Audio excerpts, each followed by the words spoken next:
శేషాచల గరుడాచల వృషభాచల నారాయణాచల సుజనాచల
ఇప్పుడైతే మనం కుక్నూరుపల్లి దగ్గర ఉన్న పెద్దన్న గుడి కాడికి అయితే వచ్చినాము. ఇప్పుడు దర్శనం చేసుకున్నాము. ఇక్కడ కొబ్బరికాయ కొట్టేసినాం. ఇప్పుడు కుక్నూరుపల్లి దగ్గర ఉన్న పోలీస్ స్టేషన్ పక్కన ఉన్న హనుమాన్ టెంపుల్ ఉంటుంది పాతది, అక్కడికైతే వెళ్ళి అక్కడ కూడా దర్శనం చేసుకుని కొబ్బరికాయ కొట్టి అయితే వెళ్తాము. ఇదంతా ప్రచారం అయితే వస్తాం కంపల్సరీగా. ఇప్పుడు ఇక్కడ అయిపోయింది కదా, అక్కడికి వెళ్తాం.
బండ్లో తిప్పినాం చూసిరు కదా, ఇదైతే పోషమ్మ గుళ్ళు.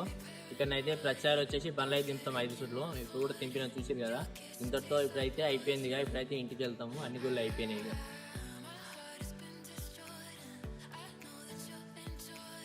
Watching me sip your poison.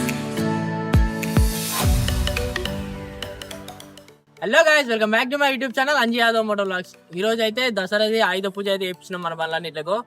ఇందాక అయితే మొత్తం అన్ని చేపించుకొని వచ్చినాము. యాక్చువల్లీ ఏంటంటే ఇంట్రో ఇట్లా ఏం తీయలేదు ఈ రోజు, అన్ని ఇప్పుడే చెప్తున్నాను. ఎందుకంటే మా వీడియోగ్రాఫర్ లేట్ వచ్చింది ఈ రోజు, అన్ని పూజలు అయిపోయిన తర్వాత వచ్చిండు. బండ్లన్నీ అయితే నిన్న కడుక్కొని పొద్దున్నే వెంకటేశ్వర గుడికి అయితే పోయినాము. పొద్దున్నే వెంకటేశ్వర గుడికి అన్ని రెడీ చేసుకొని వెంకటేశ్వర గుడికి వెళ్ళి బండ్ల పూజలు అన్ని కంప్లీట్ చేసుకున్నాము. అక్కడ నుంచి అయితే మేము మళ్ళీ కుగ్నూరుపల్లి హనుమల టెంపుల్కి అయితే పోయినాము. హనుమల టెంపుల్ నుంచి మళ్ళీ ఇంకో హనుమల టెంపుల్ ఉంటుంది కుగ్నూరుపల్లి పోలీస్ స్టేషన్ దగ్గర, అక్కడికైతే వెళ్ళాము. అక్కడ నుంచి మా కొడుకనలో ఉన్న పోషమ్మ టెంపుల్కు అక్కడికి వచ్చిన తర్వాత పళ్ళు గుడి చుట్టూ నింపుకొని మళ్ళీ ఇప్పుడైతే ఇంటికి వచ్చేసాం. ఈ ఆయుధ పూజ అనేది ప్రతి దసరాకు కంపల్సరీ మేము చేపిస్తాము, అందరూ కూడా చేపిస్తారు. దీన్ని చేపించడం వల్ల మనకు సంవత్సరం మొత్తం బండ్లకు రక్ష ఎక్కువ ఉంటుంది, మంచిగా ఎలాంటి రిపేర్లు రాకుండా మంచిగా నడుస్తాయి బండ్లకి. నడిచిన దాంట్లో ₹1 మనకు కూడా వస్తుంది. అది మంచిగా పూజ చేసుకొని మంచిగా ఉన్నాయి అనుకో బండ్లన్నీ మంచిగా నడుస్తాయి. అందుకే ప్రతి దసరాకి అయితే మేమైతే ఖచ్చితంగా చేపిస్తాము, మా అన్ని బండ్లకు చేపిస్తాము. చేయించినప్పుడు అట్లా మన బండ్లకు రక్ష లెక్క ఉన్నప్పుడే మనం చేసిన పనికి ఒక ఫలితం ఉంటుంది, మనం చేసిన కష్టం వృధా కాకుండా ఉంటుంది మనకు. ఇదైతే మా ఆచారం లెక్క ప్రతిసారి అట్నే కంటిన్యూ అవుతా ఉంది. దీన్ని అప్పట్లో మా డాడీ నుంచి అప్పటి నుంచి అయితే కంటిన్యూ అయితేనే ఉంది. ఇది ఇట్నే ప్రతి సంవత్సరం అయితే మేము పూజలు ఇట్లా అయితే చేపిస్తున్నాము. దీనివల్ల మాకు ప్రతి సంవత్సరం అయితే మంచి జరుగుతుందని మా నమ్మకం. మీకు మా కుటుంబ సభ్యులందరికీ దసరా శుభాకాంక్షలు అండ్ దీపావళి శుభాకాంక్షలు. And thank you so much for watching this video.